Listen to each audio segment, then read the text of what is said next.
once again to, this time, a short talk from Gisborne Christian Fellowship. How's your Christmas planning going this year? I often think that Christmas has possibly lost its sparkle. It's also lost the simplicity it once had. The hype seems to have got hold of it, and everything moves on in a pace. It could be that I'm getting on in years, of course. I also think the meaning of Christmas has been lost. It's totally lost its focus. Even though the biblical story of Christmas, the Bible story of Christmas is played out every year in most primary schools, village halls, and of course the shop windows, and that's across this country. But still, we don't seem to understand what that story is all about. Or is it we don't want to know? If you want to read more about it, just ask Google. But ask for the biblical Christmas story. Don't forget, it is a biblical version that you're looking for. But that's not what I'm going to speak about today, so don't worry. But Christmas, I think, is a great time to get together with family and friends. As families are sort of quite often scattered across the countryside, or quite often across the world these days, it can mean some great distances have to be travelled to get to see family members, to make that link once again. And sometimes it only happens once a year. Now, I'm one of these people who are probably one of the worst when I have to wait. I suppose it's my generation is the first of I want it to happen now. So sometimes you just have to wait.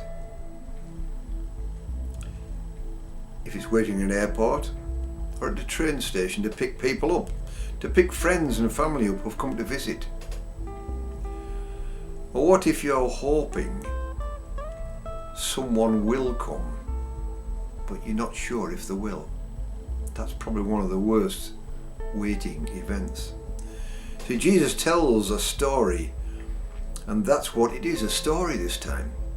It explains the hope of a father whose son has gone astray. That might resonate with a few of us at this time of year. And he hopes he will come back. It could be a he, or it could be a her. It works exactly the same. Perhaps you're in that situation yourself. Let's hope not. The story goes, a man's son wanted to see the world. So his dad gave him his inheritance early. He was going to get it eventually anyhow, that's how it worked. So he gave me it early. But, and there's always a but, the son was led astray by the glitz and glamour of the cities he visited. And in no time at all, he'd lost all his cash. He had nothing. All that inheritance he'd been given had flitted away. And as often it happens in these situations, his so-called friends, his good time friends, drifted away. So alone, he makes his way back to the only people who really love him, and that's his family.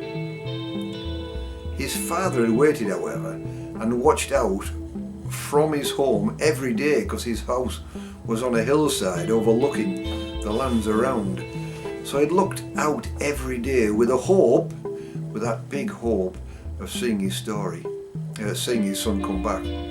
We pick up the story as the son eventually realises the error of his ways and walks home.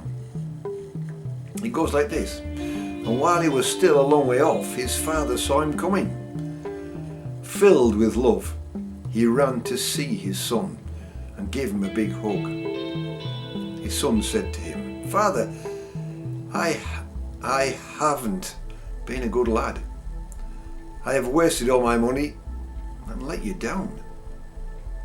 But his father said to the servants, "Quick, bring the finest clothes in the house and put them on him, and shoes for his feet.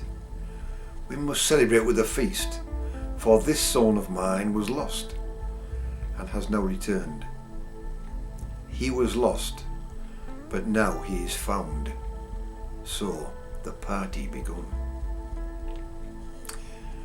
But what has this got to do with Christmas? I suppose it's got something to do with those people that you're waiting for and just hoping they'll turn up.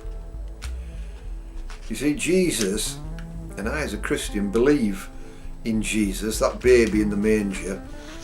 Jesus came down to earth to be a friend of you and me.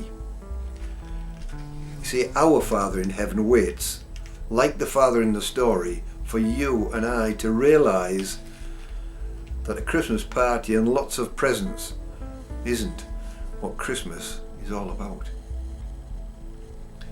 And he waits until we realise and turn to God and his Son Jesus.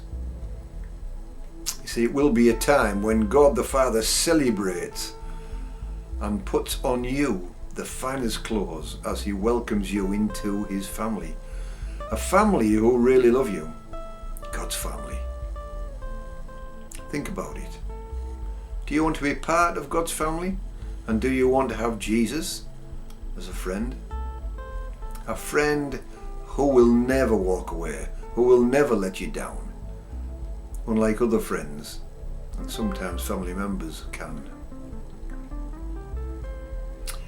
Have a great and God-filled Christmas, and let's hope that you have a brilliant 2025. If you make that decision to follow Jesus as I did, your life will change. I can guarantee that from past experience. God bless you. Have a great and God-filled Christmas. Goodbye.